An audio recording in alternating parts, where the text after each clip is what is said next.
Hello बच्चों, कैसे हैं आप लोग। आई होप आप बहुत अच्छे होंगे। आज से हम लोग 12th क्लास की अकाउंटेंसी स्टार्ट करने जा रहे हैं। जैसा कि हम लोगों की कल भी वीडियो कॉन्फ्रेंसिंग के ज़रिए बात हुई थी, हम लोगों ने ये डिस्कस किया था कि 12th क्लास में अकाउंटेंसी कितनी अलग है,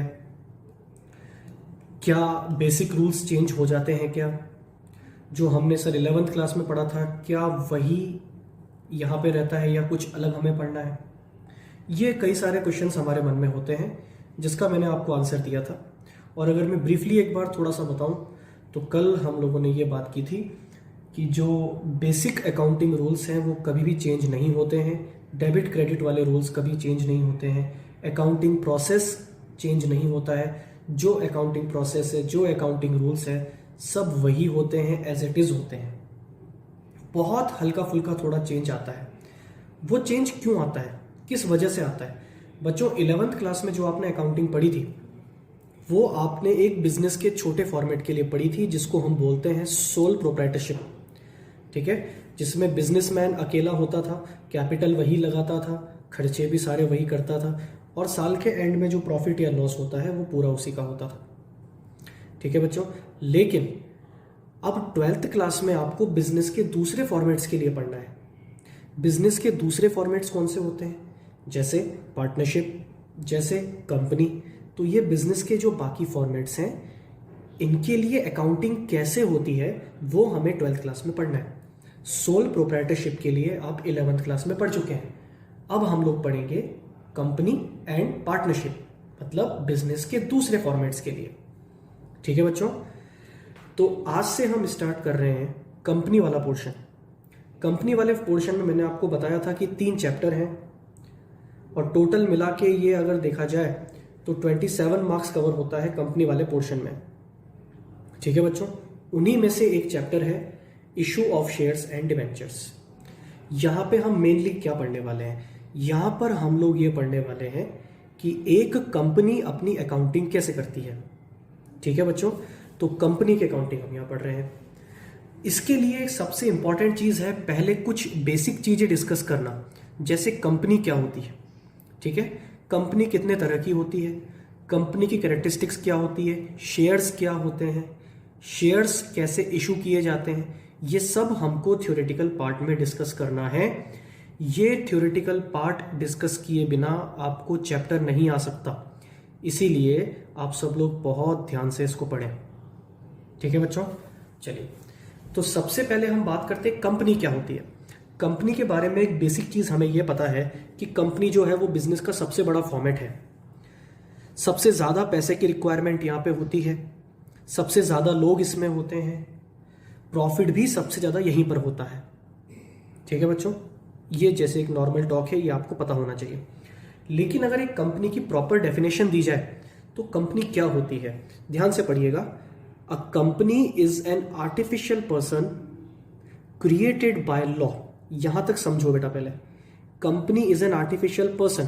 कंपनी एक पर्सन है, एक आर्टिफिशियल, जिसे इंसान ने बनाया। कंपनी एक आर्टिफिशियल पर्सन है जिसे लॉ ने बनाया है। ठीक है, आर्टिफिशियल क्या होती चीज? जिसे किसी ने बनाया हो। ठीक है, जो ऑटोमेटिकली नहीं बना, जिसे किसी ने बनाया हो। तो कंपनी को किसने बनाया है? लॉ ने बनाया है। ठीक है, तो कंपनी एक पर्सन है जिसे लॉ ने बनाया है। हैज अ सेपरेट एंटिटी, जिसकी सेपरेट एंटिटी है इसके मेंबर्स से, फ्रॉम इट्स मेंबर्स। बच्चों देखो क्या होता है, जो बिजनेस के बाकी फॉर्मेट्स थे, जैसे सोल प्रोप्राइटरशिप थी। मान लीजिए मेरी एक दुकान है, जब तक मैं हूं तब तक मेरी दुकान है, अगर मैं नहीं हूं तो दुकान ऑटोमेटिकली बंद हो जाएगी। तो वहां पे जो आपके बिजनेस का एग्जिस्टेंस था वो किससे था? वो आपसे था। अगर बिजनेसमैन नहीं तो बिजनेस नहीं। वहां पे अगर कोई चीज खरीदनी होती थी तो आप अपने नाम से खरीद के लाते थे, ना कि बिजनेस के नाम से। वहां पे अगर आपको बैंक से लोन लेना होता था तो आप लोन अपने नाम से लेते थे, ना कि बिजनेस के नाम से। बात समझ में आ गई? और बिल्कुल सेम चीज पार्टनरशिप में भी होती थी। तो बिजनेस के बाकी फॉर्मेट्स में सेपरेट एंटिटी का कॉन्सेप्ट नहीं था। सेपरेट एंटिटी सिर्फ कहां पर है? यहां कंपनी में। कंपनी एक सेपरेट एंटिटी है सेपरेट एंटिटी का मतलब ये है कि कंपनी अपने नाम से एसेट्स भी परचेज कर सकती है, कंपनी अपने नाम से एसेट्स को बेच भी सकती है, कंपनी अपने नाम से लोन भी उठा सकती है, कंपनी चाहे तो अपना बैंक अकाउंट खुलवा सकती है, और कंपनी अपने खुद के सिग्नेचर भी कर सकती है। तो कंपनी एक पर्सन है, और जो जो एक पर्सन कर सकता है वो सब कंपनी कर सकती है। इसीलिए ये सेपरेट एंटिटी है, इसका एग्जिस्टेंस अलग है, इसका अस्तित्व अलग है। किससे? इसके मेंबर्स से। ठीक है। अच्छा, ये मेंबर कौन होते हैं बच्चों? एक कंपनी के जो मेंबर होते हैं वो होते हैं इसके शेयर होल्डर्स। अब ये शेयर होल्डर क्या होते हैं? जिनके पास शेयर होते हैं। शेयर क्या होते हैं ये हम पढ़ेंगे आगे, है ना। तो बेटा धीरे धीरे हम आगे बढ़ेंगे। अभी के लिए बस इतना याद रखो, a company is an artificial person created by law and has a separate entity from its members and perpetual succession. ये एक और इंपॉर्टेंट खास बात आ गई इसकी, परपेचुअल सक्सेशन। परपेचुअल मतलब क्या होता है? परमानेंट। Permanent existence. कंपनी का एग्जिस्टेंस परमानेंट है, कोई रहे ना रहे कंपनी हमेशा रहेगी।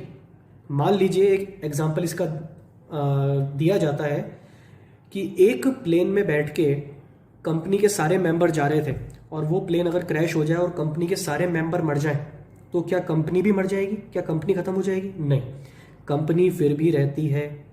तो कंपनी का एग्जिस्टेंस इसके मेंबर से अलग है और परमानेंट है। ठीक है, ये खास बात सब लोग याद रखें। It executed it's works through a common seal. Company अपने काम कैसे करती है? अपने सिग्नेचर करके। और कंपनी के सिग्नेचर क्या होते हैं? कंपनी की सील, कंपनी की मोहर। तो कंपनी अपना काम करती है अपनी सील के जरिए। सब लोग याद रखेंगे। तो कंपनी एक आर्टिफिशियल पर्सन है जिसे कानून ने बनाया है, जिसकी एक सेपरेट एंटिटी है, अपने मेंबर से अलग एंटिटी है और परमानेंट है, और ये अपना काम करती है एक सील के जरिए, अपने सिग्नेचर करती है। ठीक है बच्चों, अब अगर जिसने डेफिनेशन ध्यान से पढ़ ली तो इसी डेफिनेशन से निकलती है कंपनी की कैरेक्टरिस्टिक्स। तो कंपनी की कैरेक्टरिस्टिक्स क्या होती है, जरा ये सब लोग ध्यान से देखें। तो characteristics of a company, separate legal entity, ये हमने पढ़ा अभी। सेपरेट लीगल एंटिटी एक अलग ही व्यक्तित्व है कंपनी का, एक अलग इंसान है। कैसे? जैसे एक इंसान अपने नाम से एसेट खरीद सकता है, वैसे कंपनी भी अपने नाम से एसेट खरीद सकती है। कंपनी अपने नाम से एसेट को बेच भी सकती है, कंपनी लोन भी ले सकती है, कंपनी बैंक में अकाउंट भी खुलवा सकती है ना। तो कंपनी का क्या होता है? सेपरेट लीगल एंटिटी है company. Second, perpetual existence. Company का एग्जिस्टेंस कैसा है? परमानेंट है। मेंबर्स आते रहेंगे, जाते रहेंगे, कम होते रहेंगे, ज्यादा होते रहेंगे, बिल्कुल भी नहीं रहेंगे तो भी कंपनी रहेगी। कंपनी को बंद सिर्फ वो लॉ कर सकता है जिस लॉ में कंपनी बनी है, जिस कानून ने कंपनी को बनाया है, उसी कानून से कंपनी बंद होती है। ठीक है बच्चों, मेंबर्स के आने जाने से कंपनी बंद नहीं होती। तो कंपनी का एग्जिस्टेंस कैसा है? परमानेंट है। Third, limited liability. ये एक काम की चीज है, सब लोग ध्यान से समझना बच्चों। बिजनेस के जो दूसरे फॉर्मेट थे, सोल प्रोप्राइटरशिप या पार्टनरशिप को ले लीजिए, उनकी खास बात यह थी कि वहां पे जो लाइबिलिटी होती थी वो अनलिमिटेड होती थी। जैसे मान लीजिए मेरी एक दुकान है, अगर मेरी दुकान में मुझे लॉस हो जाए या फिर मैं इतना लोन ले चुका हूं, मैं चुका नहीं पा रहा, मेरा बिजनेस मुझे बंद करना पड़ रहा है, तो वो लाइबिलिटी वहां पे कैसी होती थी? अनलिमिटेड। अनलिमिटेड का मतलब है कि मुझे अपनी पर्सनल एसेट्स को भी बेचना पड़ेगा लाइबिलिटी को पूरा करने के लिए। बिजनेस की लाइबिलिटी पूरा करने के लिए मुझे अपनी घर की एसेट्स भी बेचनी पड़ सकती है। ये होता है अनलिमिटेड लाइबिलिटी। पार्टनरशिप में भी लाइबिलिटी कैसी होती है? अनलिमिटेड होती है। पार्टनर्स की लाइबिलिटी अनलिमिटेड होती है, लेकिन कंपनी में लाइबिलिटी लिमिटेड है। ये कंपनी की एक खास बात है। जो कंपनी के मेंबर्स हैं, जो कंपनी के शेयर होल्डर्स हैं, उन्होंने जितने रुपए के शेयर खरीद रखे हैं, मैं फिर रिपीट कर रहा हूं, एक कंपनी के जो शेयर होल्डर हैं, जो मेंबर्स हैं, उन्होंने जितने रुपए के शेयर कंपनी के खरीद रखे हैं, उनकी लाइबिलिटी सिर्फ वहां तक है। एग्जाम्पल देखिए बेटा इसका, जैसे एक शेयर होल्डर है मिस्टर ए, इन्होंने एक कंपनी के 1000 शेयर परचेज कर रखे हैं। कितने शेयर खरीदे हुए हैं? 1000। और एक शेयर कितने का था? 10 रुपीज का एक शेयर था। ठीक है, इस तरह से इन्होंने 10,000 रुपए का इन्वेस्टमेंट उस कंपनी में किया हुआ था। ठीक है बच्चों, 10,000 रुपए का इन्वेस्टमेंट इन्होंने किया हुआ था। अगर वो कंपनी डूबने लगे जिसमें इनका इन्वेस्टमेंट है, और वो कंपनी अपनी लाइबिलिटीज पूरी करने लगे, तो मिस्टर ए के घर पे थोड़ा ना पहुंच जाएगी वो कि नहीं नहीं चलो आप अपनी पर्सनल एसेट्स को बेचो। नहीं, मिस्टर ए की जिम्मेदारी सिर्फ 10,000 रुपए तक है, इसके ऊपर 1 रुपए की भी नहीं है। मान लीजिए 10,000 रुपए के जो शेयर खरीदे हुए हैं, इसमें से इन्होंने कंपनी को दे रखे हैं 8,000, तो कंपनी को अभी कितने और लेने हैं इनसे, मिस्टर ए से 2,000 रुपए और लेने हैं, तो कंपनी सिर्फ कितने मांग सकती है, 2,000। बात समझ में आ गई? तो देख लीजिए लाइबिलिटी कैसी है, लिमिटेड। कहां तक लिमिटेड है, जितने रुपए के शेयर एक शेयर होल्डर ने कंपनी से खरीद रखे हैं, सिर्फ उतने अमाउंट तक लिमिटेड है। ठीक है बच्चों, नेक्स्ट आगे बढ़ते हैं। नेक्स्ट इसकी कैरेक्टरिस्टिक है कॉमन सील। कॉमन सील क्या होती है बता चुका हूं मैं आपको, एक कंपनी के सिग्नेचर। अब कंपनी भले ही पर्सन तो है, लेकिन हाथ पैर तो नहीं है उसके जो साइन कर पाएगी, तो कंपनी के जो साइन है वो कंपनी की तरफ से उसके डायरेक्टर्स करते हैं। किसके जरिए, मोहर के जरिए, सील के जरिए कंपनी की सील लगाई जाती है। ठीक है, तो कंपनी की जो सील है वही कंपनी के सिग्नेचर हैं, ये एक खास बात है कंपनी की। और next, transferability of share. Generally, मैं एक वर्ड काम में लूंगा, जनरली कंपनी के जो शेयर्स होते हैं वो ट्रांसफरेबल होते हैं। जैसे अभी एग्जांपल मैंने आपको दिया, मिस्टर ए ने एक कंपनी के 1,000 शेयर खरीदे हुए थे। अगर ये चाहे मिस्टर ए, तो क्या ये किसी और को शेयर बेच सकते हैं? हाँ जी, ये शेयर किसी और को भी ट्रांसफर कर सकते हैं। ठीक है, तो ये किसको ट्रांसफर करते हैं, मान लीजिए इन्होंने मिस्टर बी को शेयर ट्रांसफर कर दिए, तो अब वो शेयर किसके हो गए, मिस्टर बी के हो गए। तो शेयर्स में क्या होती है, ट्रांसफरेबिलिटी होती है। बात समझ में आ गई बच्चों सबको? ठीक है, तो ये कंपनी की कैरेक्टरिस्टिक्स होती हैं। First, separate legal entity. Second, perpetual existence. Third, limited liability. Fourth, common seal. And fifth, transferability of shares. ठीक है बच्चों, चलिए आगे बढ़ते हैं। अब हम आते हैं इफेक्टिव लॉ। ये जो यहां पे हमने डेफिनेशन में पढ़ा था, क्या पढ़ा था हम लोगों ने डेफिनेशन में, कि कंपनी को बनाता है कानून, क्रिएटेड बाय लॉ। तो कौन से कानून ने बनाया कंपनी को, तो कंपनी को जो कानून बनाता है जो अभी चल रहा है इफेक्टिव, वो है बच्चों कंपनीज एक्ट 2013। ठीक है, नाम से ही पता लग रहा है ये एक्ट कब से आया था, 2013 से। ठीक है, तो क्या कंपनीज इसके पहले नहीं होती थी क्या? बिल्कुल होती थी बच्चों। तो कंपनीज एक्ट 2013 से पहले जो एक्ट चलता था वो था कंपनीज एक्ट 1956। ठीक है, जो पहले कंपनीज बना करती थी वो उस एक्ट में बना करती थी, अब जो कंपनीज बनती है वो इस वाले एक्ट में बनती है। ठीक है बच्चों, बात समझ में आ गई सबको? ठीक है, तो सब लोग इस बात का ध्यान रखें कि अभी जो इफेक्टिव कानून चल रहा है कंपनी का वो कौन सा है, कंपनीज एक्ट 2013। बार बार इसका जिक्र होगा आगे भी, इसलिए सब लोग इसको याद कर लें। नेक्स्ट टॉपिक पे हम आते हैं, और अगला टॉपिक हमारा है काइंड्स ऑफ कंपनीज। बच्चों, कंपनी कितने तरह की होती है, तो जनरली कंपनी 3 तरह की होती है। जो मेन कंपनी के काइंड्स हैं वो कितने हैं, 3। कंपनी 3 तरह की होती है। First, private company. Second, public company. और एक और हम पढ़ेंगे इसके बाद जो होगा 1 पर्सन कंपनी। ठीक है बच्चों, चलिए अब आप सोच रहे होंगे कि मैंने ये प्राइवेट कंपनी और पब्लिक कंपनी को एक साथ क्यों लिखा इस तरह से। देखिए, इन दोनों को बहुत एक इजी मैटर मैंने आपको करके दिया है, बहुत इजीली आप इसको याद कर सकते हो, बहुत एक इजी मैटर मैंने आपके लिए बना दिया है। हम इसको कंपैरेटिवली पढ़ेंगे और एक साथ पढ़ेंगे।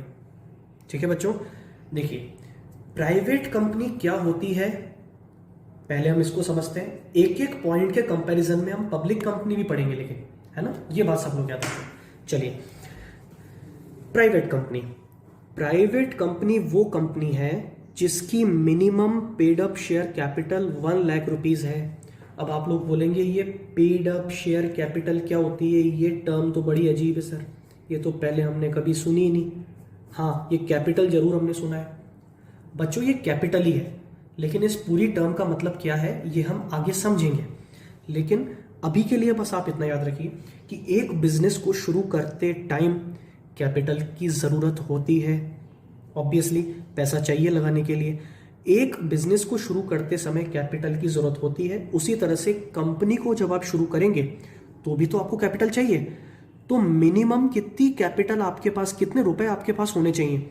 अगर आपको प्राइवेट कंपनी बनानी है तो कम से कम 1 लाख रुपए आपके पास होने चाहिए। मिनिमम कैपिटल कितनी होनी चाहिए, 1 लाख। लेकिन बच्चों अगर मैं बात करूं पब्लिक कंपनी की, तो अगर आपको पब्लिक कंपनी बनानी है तो मिनिमम आपके पास 5 लाख रुपीज होने चाहिए। तो मिनिमम कैपिटल कितनी होनी चाहिए? 5 लाख रुपीज। ठीक है, सबको याद होगा हम एंट्री करते थे cash account debit to capital, है ना, जब कैपिटल लगाई जाती थी बिजनेस में। बिल्कुल वही चीज है बेटा यहाँ पे, लेकिन ये मिनिमम लिमिट है। इससे कम अगर आप लगाने की सोच रहे हो तो आप कंपनी नहीं बना सकते हो, ये बात ध्यान रखना। कम से कम आपको कितने लगाने पड़ेंगे? प्राइवेट कंपनी के लिए 1 लाख और पब्लिक कंपनी के लिए 5 लाख। ठीक है, नेक्स्ट, ट्रांसफरेबिलिटी ऑफ शेयर्स। अभी अभी हमने पढ़ा था कैरेक्टरिस्टिक्स में कि एक कंपनी के जो शेयर्स होते हैं वो ट्रांसफरेबल होते हैं, लेकिन मैंने कहा था वो जनरल कैरेक्टरिस्टिक है, वो जनरल एक बात है, जनरली ऐसा होता है। लेकिन अगर मैं बात करूं प्राइवेट कंपनी में ऐसा होता है क्या? नहीं, प्राइवेट कंपनी के जो शेयर्स हैं उनमें ट्रांसफरेबिलिटी नहीं होती। मतलब मान लीजिए कि मेरे पास किसी प्राइवेट कंपनी के शेयर हैं, क्या मैं उनको किसी और को दे सकता हूं, बेच सकता हूं? नहीं, आप उसको नहीं बेच सकते। ठीक है, transferability of share public company में होती है क्या? हाँ जी, बिल्कुल होती है। और अगर मैं आपको बताऊं कि ये जितने भी शेयर मार्केट वगैरह चल रहे हैं, जितने भी स्टॉक एक्सचेंज वगैरह चलते हैं, है ना, वहां पे जो शेयर्स का लेन देन होता है, जो शेयर्स खरीदे बेचे जाते हैं, वो कौन सी कंपनी के शेयर खरीदे बेचे जाते हैं? वो पब्लिक कंपनी के शेयर्स का वहां पे ट्रांजैक्शन होता है। ठीक है, क्योंकि बिकते यही हैं, ट्रांसफर यही हो सकते हैं, ये तो ट्रांसफर हो ही नहीं सकते, है ना। तो ट्रांसफरेबिलिटी इनमें होती है और स्टॉक एक्सचेंज में इसी कंपनी के शेयर बिकते हैं। सब लोग याद रखेंगे। आगे अब बात करते हैं बच्चों मेंबर्स की। प्राइवेट कंपनी में कम से कम कितने मेंबर होने चाहिए? प्राइवेट कंपनी में कम से कम 2 मेंबर होने चाहिए। ठीक है, लेकिन पब्लिक कंपनी को शुरू करना है तो कम से कम कितने मेंबर होने चाहिए? 7 मेंबर्स होने चाहिए। सब लोग याद रखेंगे इस बात को। ठीक है, चलिए आगे बढ़ते हैं। Maximum number of members. बच्चों क्या मैक्सिमम की भी लिमिट है क्या? नहीं, प्राइवेट कंपनी में मैक्सिमम नंबर ऑफ मेंबर्स की कोई लिमिट नहीं है, लेकिन पब्लिक कंपनी में लिमिट है कि मैक्सिमम कितने मेंबर्स हो सकते हैं? 200 मेंबर्स हो सकते हैं। ठीक है बच्चों, सब लोग ये बात ध्यान रखें। Next, minimum number of directors. अब हमारे मन में क्वेश्चन उठता है कि डायरेक्टर्स और मेंबर्स अलग अलग होते हैं क्या? बिल्कुल बच्चों, मेंबर्स जो होते हैं वो होते हैं शेयर होल्डर्स। शेयर होल्डर वो होते हैं जिन्होंने कंपनी के शेयर को खरीदा है, और शेयर होता है कैपिटल का हिस्सा। अभी हम समझने वाले हैं इसको आगे। तो अगर कोई कैपिटल का हिस्सा लगाता है तो फिर तो वो मालिक है। तो मेंबर्स जो होते हैं, शेयर होल्डर्स जो होते हैं, वो कंपनी के मालिक होते हैं। डायरेक्टर्स कंपनी के मालिक नहीं होते हैं। डायरेक्टर्स ऐसे व्यक्ति होते हैं जिन्हें मेंबर्स अपॉइंट करते हैं उनकी तरफ से बिजनेस को चलाने के लिए। मान लीजिए 1000 मेंबर हैं और 1000 मेंबर्स ने 4 लोगों को अपॉइंट किया है जो उनकी तरफ से बिजनेस को रन करेंगे।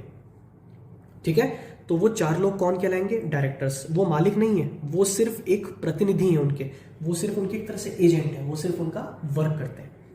ठीक है बच्चों, तो कम से कम कितने डायरेक्टर होते हैं? प्राइवेट कंपनी में 2, और पब्लिक कंपनी में मिनिमम नंबर ऑफ डायरेक्टर्स कितने होते हैं? 3। ये सब लोगों को याद रखना है। ठीक है, पब्लिक सब्सक्रिप्शन ऑफ शेयर्स, ये एक बड़ी काम की चीज है। पब्लिक सब्सक्रिप्शन क्या होता है? ये एक वर्ड नया है आपके लिए। इसका मतलब ये है कि जब भी एक कंपनी शेयर्स को इशू करती है, जो हम आगे पढ़ने वाले हैं, तो क्या वो पब्लिक को कर सकती है क्या? नहीं, नाम से ही हमें पता लग रहा है कंपनी कैसी है, प्राइवेट कंपनी। प्राइवेट कंपनी जो कैपिटल इकट्ठा करती है वो अपने घर के मेंबर्स, अपने दोस्त, अपने रिश्तेदार, अपने कुछ सगे संबंधियों से सिर्फ इन्हीं को मेंबर्स बनाते हुए उनसे कैपिटल इकट्ठा करती है। तो जो शेयर्स हैं उनका पब्लिक सब्सक्रिप्शन अलाउड नहीं है, मतलब आप पब्लिक को नहीं बेच सकते। क्या ये बात सबको क्लियर है? ठीक है, लेकिन क्या पब्लिक कंपनी में हो सकता है? क्या हाँ, नाम में पब्लिक है। ठीक है, पब्लिक कंपनी में पब्लिक सब्सक्रिप्शन अलाउड है। अगर कोई पब्लिक कंपनी है तो वो जनता में शेयर इशू कर सकती है। सब लोग याद रखेंगे बात। नेक्स्ट, और ये एक पॉइंट ऐसा है जो आपको शायद पहले से पता होगा। एक प्राइवेट कंपनी जो होती है उसके नाम के आगे हमेशा एक शब्द लगा होता है जिसको बोलते हैं प्राइवेट लिमिटेड। हमने देखा होगा पीवीटी लिमिटेड लिखा रहता है। तो वो जो प्राइवेट लिमिटेड वर्ड है वो शो करता है कि कंपनी कैसी है, प्राइवेट कंपनी। लेकिन अगर वर्ड लिखा हो पब्लिक, अगर वर्ड लिखा हो ओनली लिमिटेड, तो वो कंपनी कैसी होती है, पब्लिक कंपनी होती है। सब लोग याद रखेंगे इस बात को। अगर प्राइवेट कंपनी हो तो प्राइवेट लिमिटेड, और पब्लिक कंपनी हो तो ओनली लिमिटेड।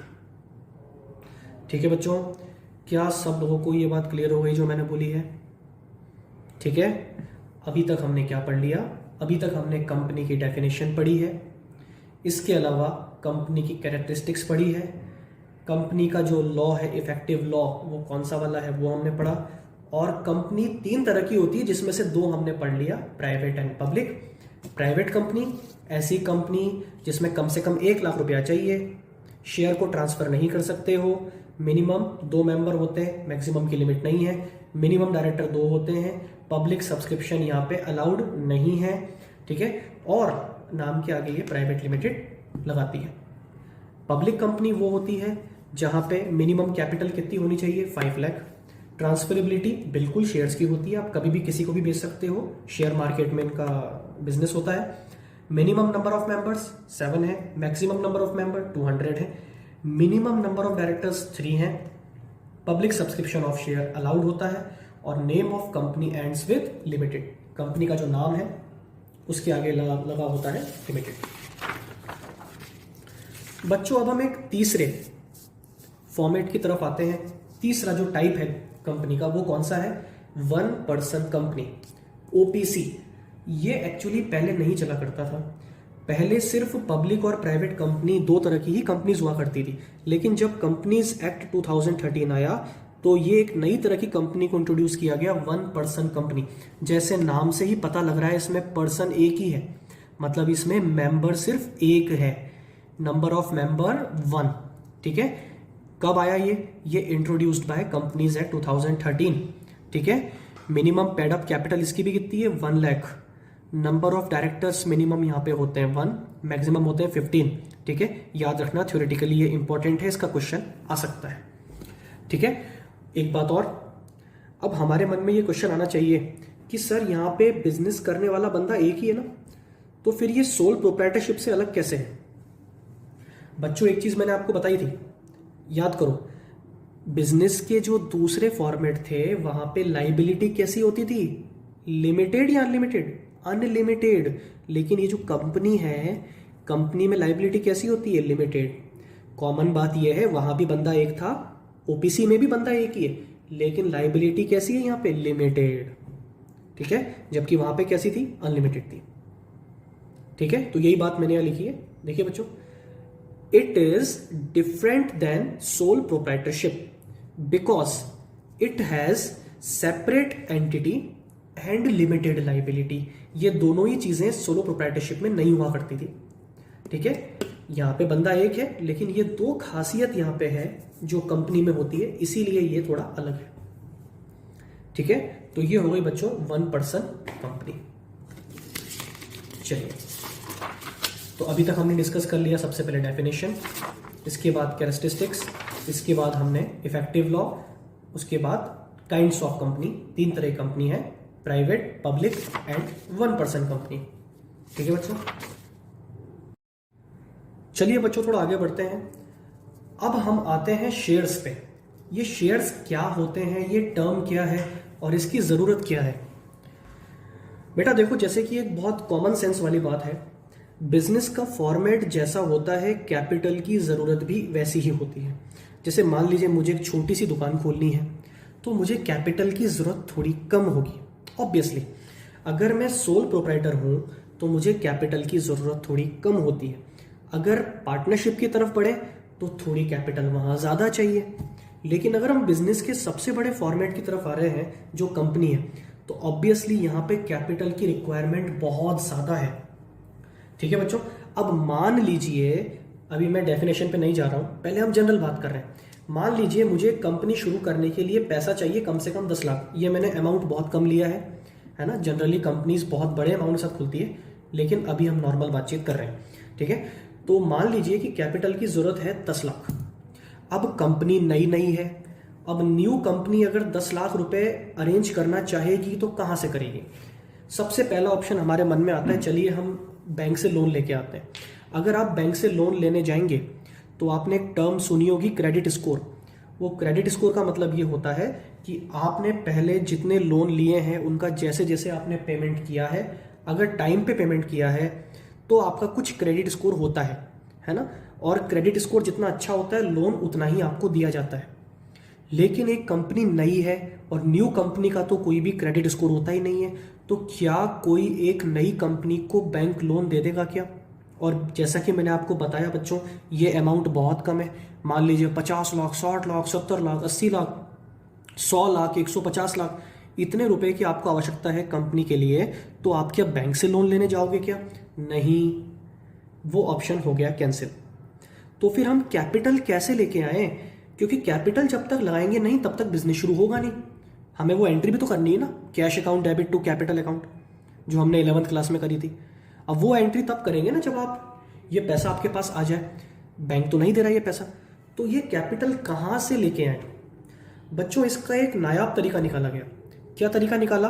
कि ऐसा करते हैं कि ये जो मुझे कैपिटल चाहिए 10 लाख रुपए, इसको छोटे छोटे टुकड़ों में बांट देते हैं, और छोटे छोटे जो टुकड़े होंगे उनकी कुछ कीमत रखी जाएगी। मान लीजिए कि मैंने इनको छोटे छोटे टुकड़ों में बांट दिया और एक टुकड़े की कीमत रखी मैंने 10 रुपए। पढ़ो क्या लिखा है, above capital will be divided into small units of ₹10। मैंने 10 लाख रुपए को 10-10 रुपए वाले टुकड़ों में तोड़ दिया। मुझे बताओ, अगर 10 लाख रुपए के 10-10 रुपए वाले टुकड़े किए जाए तो कितने टुकड़े होंगे? 1 लाख टुकड़े होंगे या नहीं होंगे? 10 लाख रुपए के 10-10 रुपए वाले टुकड़े अगर किए जाए तो कितने होंगे? 1 लाख टुकड़े। इन्हीं 1 लाख यूनिट्स को, टुकड़ों को हम बोलेंगे शेयर। बेटा, शेयर का मतलब क्या होता है हिंदी में? अंश, हिस्सा, पार्ट। किसका पार्ट? कैपिटल का पार्ट। इस कैपिटल का जो हिस्सा है वही शेयर है।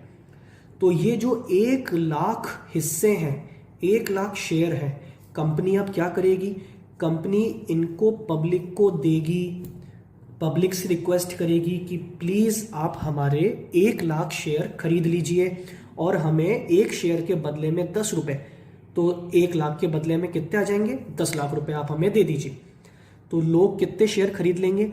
1 लाख रुपए। तो कंपनी के पास ऑटोमेटिकली कितना अमाउंट इकट्ठा हो जाएगा? 10 लाख रुपए कंपनी के पास इकट्ठे हो जाएंगे।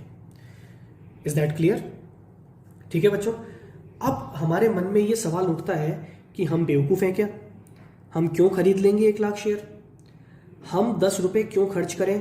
क्या कंपनी हमें कोई वादा करती है क्या? बिल्कुल बेटा, कंपनी एक वादा करती है। आप ये भी तो बोल सकते हो ना, आपके पास एक दलील है, सोच के देखिए। आप ये बोल सकते हैं कि मैं 10 रुपए आपको क्यों दूं? मैं इन 10 रुपए को अपने बैंक में इन्वेस्ट करूंगा जहां मुझे इंटरेस्ट मिलेगा। तो कुछ कारण तो होगा ना जिस वजह से हम एक कंपनी में पैसा लगाएं। तो बच्चों, वो कारण क्या होता है? मान लो कि आपने अभी कंपनी में पैसा लगा दिया, आपने कंपनी के शेयर्स खरीद लिए। अब कंपनी के पास जब 10 लाख रुपए आ जाएंगे तो कंपनी क्या करेगी? उस पैसे से बिजनेस शुरू करेगी, और जैसे जैसे कंपनी बिजनेस करेगी वैसे वैसे कंपनी को क्या होगा? प्रॉफिट होगा। और जब कंपनी को प्रॉफिट होगा तो जिन लोगों ने शेयर खरीदे थे उनको उस प्रॉफिट में क्या मिलेगा? कुछ हिस्सा मिलेगा, जिसको कहा जाता है डिविडेंड। क्या बोलते हैं? डिविडेंड। ठीक है, dividend part of the profit. अगर एक इसको इजी लैंग्वेज में कहा जाए तो डिविडेंड क्या होता है? Part of the profit, profit का हिस्सा, है ना। तो आपको प्रॉफिट में कुछ हिस्सा मिलेगा क्योंकि आपने उस कंपनी में पैसा इन्वेस्ट किया था। ठीक है बच्चों, क्या ये बात सबको क्लियर है? ठीक है, चलिए आगे बढ़ते हैं।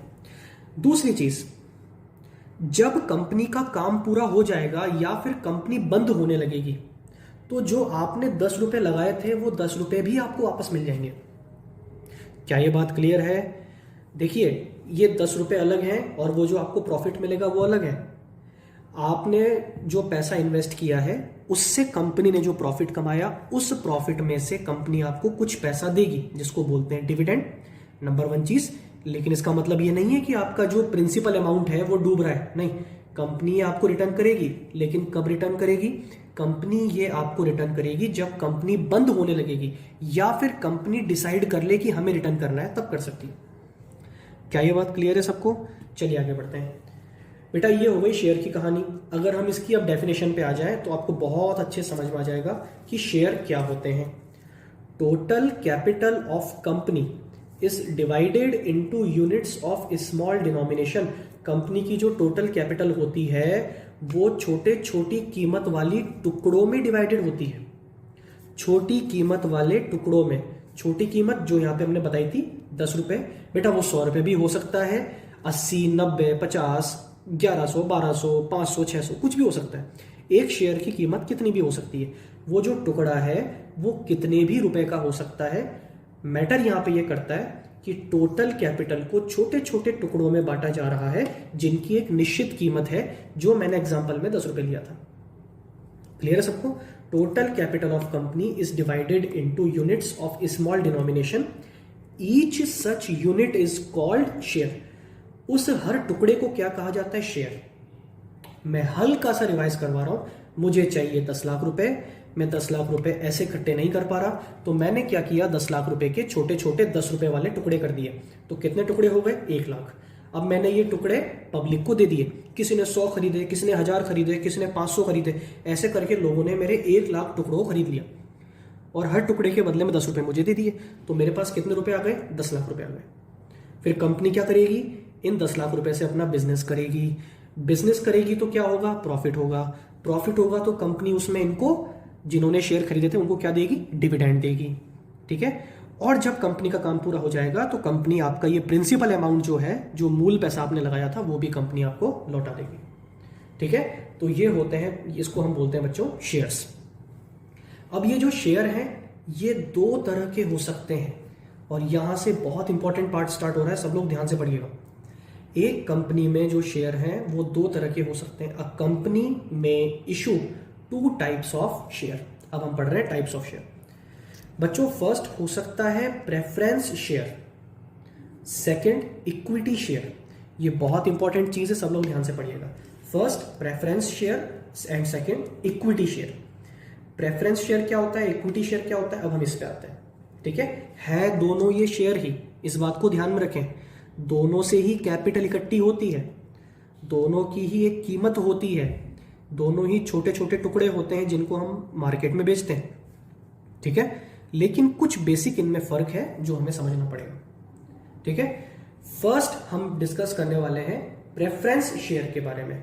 मैंने यहां पे परसेंटेज का साइन लगाया हुआ है, इसका क्या मतलब है अभी हम बच्चों डिस्कस करेंगे इसके बारे में। ठीक है। चलिए, प्रेफरेंस शेयर क्या होते हैं। अच्छा पहले तो बच्चों मुझे ये बताओ, इस वर्ड का मतलब क्या होता है? प्रेफरेंस क्या होता है? सोचिए सोचिए। प्रेफरेंस का मतलब होता है प्रायोरिटी, प्राथमिकता, रैंक। अगर बोला जाए कि एक बच्चा जो क्लास में सबसे ज्यादा उचकता है उसको हर चीज में प्रेफरेंस मिलती है, कहते हैं ना ऐसा कि एक टीचर होता है वो एक बच्चे के लिए बहुत ज्यादा उसको प्रेफरेंस देता है ना। तो प्रेफरेंस का मतलब क्या होता है? हर चीज में उसको आगे रखता है, प्रायोरिटी देता है। ठीक है। तो प्रेफरेंस शेयर्स कौन से शेयर हैं? नाम से ही पता लग रहा है, कुछ कुछ समझ जाओ बच्चों, इनको कुछ प्रेफरेंस है। क्या प्रेफरेंस है? पढ़ो। Preference shares are those which carry the following 2 preferential right. ये ऐसे शेयर हैं जिन्हें खरीदने वालों को, ये जो शेयर लोग खरीदेंगे उन होल्डर्स को, उन खरीदने वालों को 2 राइट होंगे, 2 प्रेफरेंशियल राइट होंगे। क्या राइट होंगे? सब लोग याद कर लो मेरे साथ। सबसे पहला right, right to receive dividend at fixed rate before any dividend is paid on equity. Second, right to return of capital on winding up of company before equity. बच्चों इनको 2 राइट हैं, 2 अधिकार हैं। पहला राइट है कि जो डिविडेंड दिया जाता है, अब इस वर्ड का मतलब मैं नहीं बताऊंगा, मैं अभी अभी बता चुका हूं। डिविडेंड का मतलब है कंपनी जो प्रॉफिट कमाती है उस प्रॉफिट का कुछ हिस्सा शेयर्स को वापस करती है, शेयर होल्डर्स को पे करती है। ठीक है। तो ये जो शेयर्स हैं इन पे जो डिविडेंड दिया जाएगा वो सबसे पहले दिया जाएगा। बात समझ में आ गई? इनको डर लगता है कहीं खत्म ना हो जाए, तो इनको सबसे पहले दिया जाता है। ठीक है। तो इनको क्या राइट है? Right to receive dividend. Dividend receive करने का इनको राइट है एट अ फिक्स्ड रेट। इनको एक फिक्स रेट से मिलेगा डिविडेंड। फिक्स रेट का मतलब मान लीजिए कि कंपनी ने तय कर दिया कि इनको डिविडेंड देंगे हम 5% से, डिविडेंड देंगे 10% से, 8% से, तो इनको उतनी ही रेट से डिविडेंड मिलेगा, ठीक है, और मिलेगा ही मिलेगा। ये एक काम की बात है, सब लोग याद रखें, ठीक है।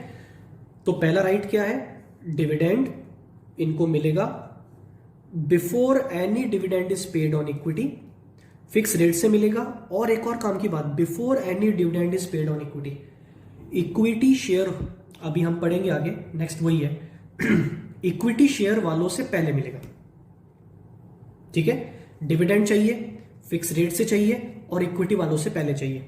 सेकंड, जब पैसा वापस होता है, ये जो मैंने बताया था ना कि कंपनी पैसा भी रिटर्न करती है जब काम पूरा हो जाता है, जब कंपनी यहां बंद होने लगती है, तो जब कंपनी बंद होती है और कंपनी पैसा बांट रही होती है, कैपिटल लौटा रही होती है, तो इनको सबसे पहले पैसा मिलता है, ठीक है। तो सबसे पहले ये 2 बार सबसे पहले आ रहा है।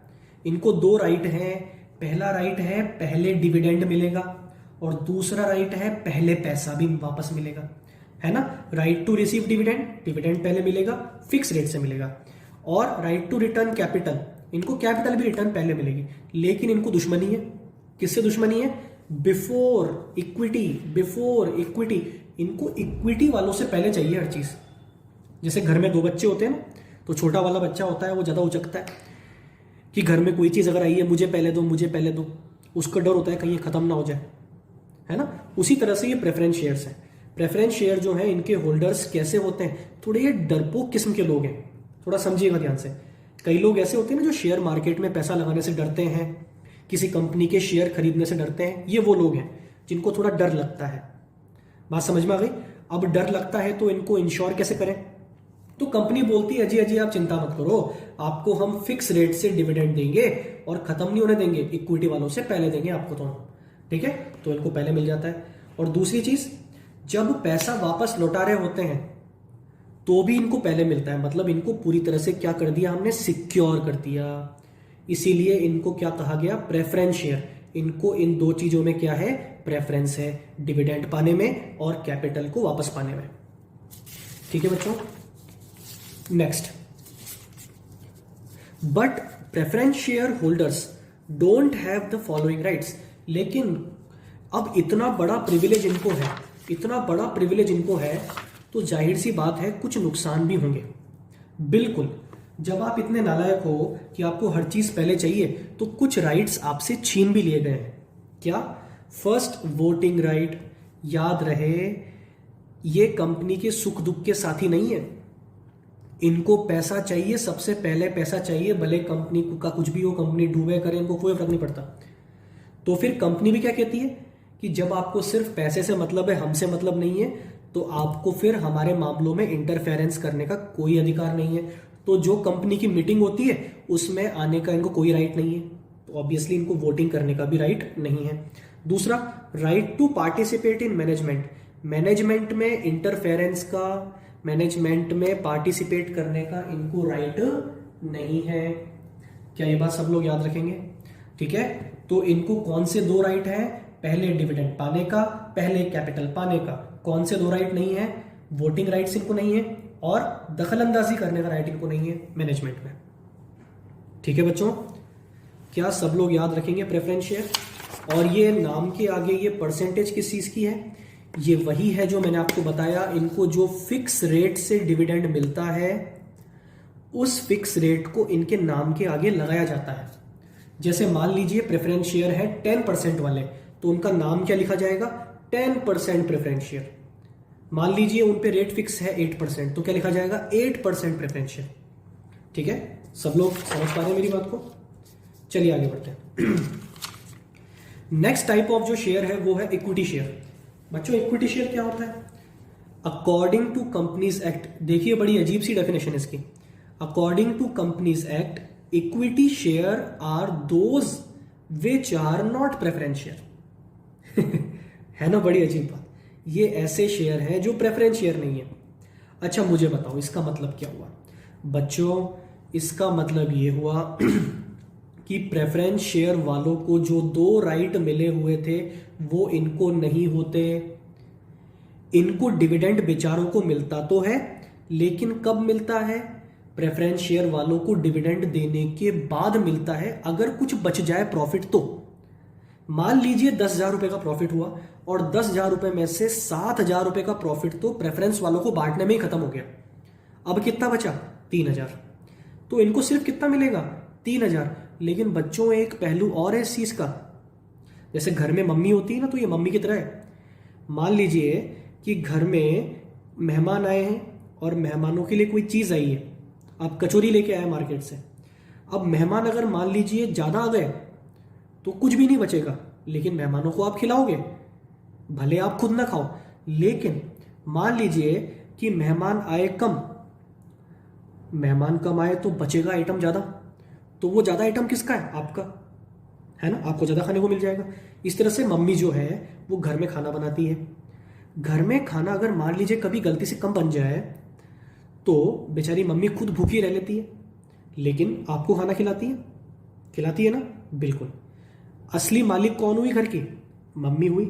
देखा जाए तो घर किसकी वजह से चल रहा है? मम्मी की वजह से चल रहा है। लेकिन अगर कभी ज्यादा बच जाए तो एंड में बचा हुआ पूरा का पूरा किसका? मम्मी का। बिल्कुल सेम चीज यहां पे है।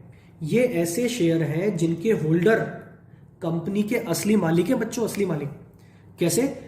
ये तैयार हैं इस चीज के लिए, कोई बात नहीं, अगर प्रॉफिट कम होगा तो भी हम आपके साथ हैं, प्रॉफिट ज्यादा होगा तो भी हम आपके साथ हैं, आपके सुख दुख के हम साथी हैं। इसीलिए इनको क्या कहा गया? Real owners of company. ये कंपनी के असली मालिक हैं। बात समझ में आ गई? ठीक है। तो देखो, ऐसे शेयर जो प्रेफरेंस शेयर नहीं है। प्रेफरेंस शेयर नहीं है इसका मतलब क्या है? इनको डिविडेंड मिलता है, लेकिन कब मिलता है? प्रेफरेंस वालों के बाद मिलता है। इनको कैपिटल वापस होती है, लेकिन कब होती है? प्रेफरेंस वालों के बाद में होती है। जब कंपनी बंद हो रही हो और लाइन लग रही हो तो लाइन में पहले कौन खड़े होंगे? पहले प्रेफरेंस शेयर वाले खड़े होंगे कि पहले पहले भैया हमारा पैसा लौटाओ। इसके बाद नंबर किसका आएगा? इक्विटी वालों का नंबर आएगा। सब लोगों को ये बात क्लियर है बच्चों? ठीक है, आगे बढ़ते हैं।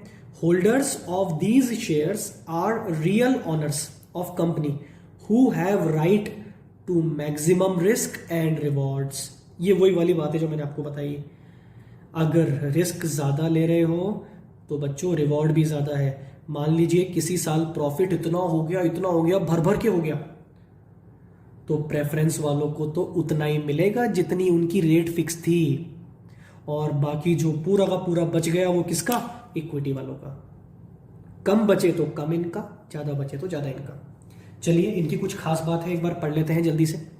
Dividend is paid after payment of dividend to preference share holder. ये वही वाली बात है। इनको डिविडेंड कब दिया जाता है? जब प्रेफरेंस शेयर होल्डर्स को डिविडेंड पे कर दिया जाए उसके बाद। Second, rate of dividend is not fixed. Equity shares की जो डिविडेंड की रेट है वो फिक्स नहीं है, जैसे प्रेफरेंस की थी वैसे इनकी फिक्स नहीं है। Capital is repaid after the payment of preference share capital on winding up. जब कंपनी बंद होने लगेगी तो पहले पैसा किसका लौटाया जाएगा? पहले पैसा लौटाया जाएगा प्रेफरेंस वालों का, उसके बाद लौटाएंगे इनका। बात समझ में आ गई? क्योंकि ये मालिक है कंपनी के।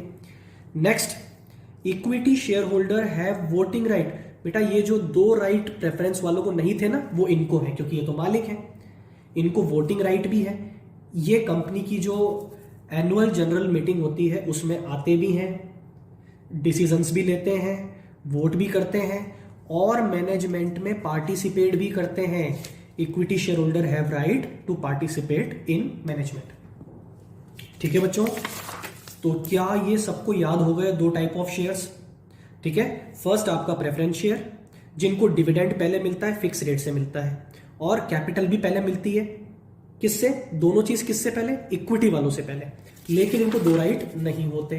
ठीक है, इक्विटी वाले वो हैं जो प्रेफरेंस नहीं है, मतलब इनको ये 2 राइट नहीं होते हैं। इनको डिविडेंड मिलता है, फिक्स रेट से नहीं मिलता, और प्रेफरेंस वालों के बाद में मिलता है। ठीक है, कैपिटल रिटर्न होती तो है लेकिन बाद में होती है। और दूसरी चीज कि इनको वोटिंग राइट भी होते हैं और बिजनेस में पार्टिसिपेट करने का राइट भी होता है। क्लियर है बच्चों? चलिए, तो आज का ये लेक्चर हम यही खत्म करते हैं। कल हम लोग डिस्कस करेंगे ये प्रेफरेंस शेयर कितने टाइप के होते हैं, ठीक है। तो टाइप्स ऑफ प्रेफरेंस शेयर हम समझेंगे और थोड़ा सा आगे बढ़ेंगे, ठीक है बच्चों। चलिए, गुड बाय।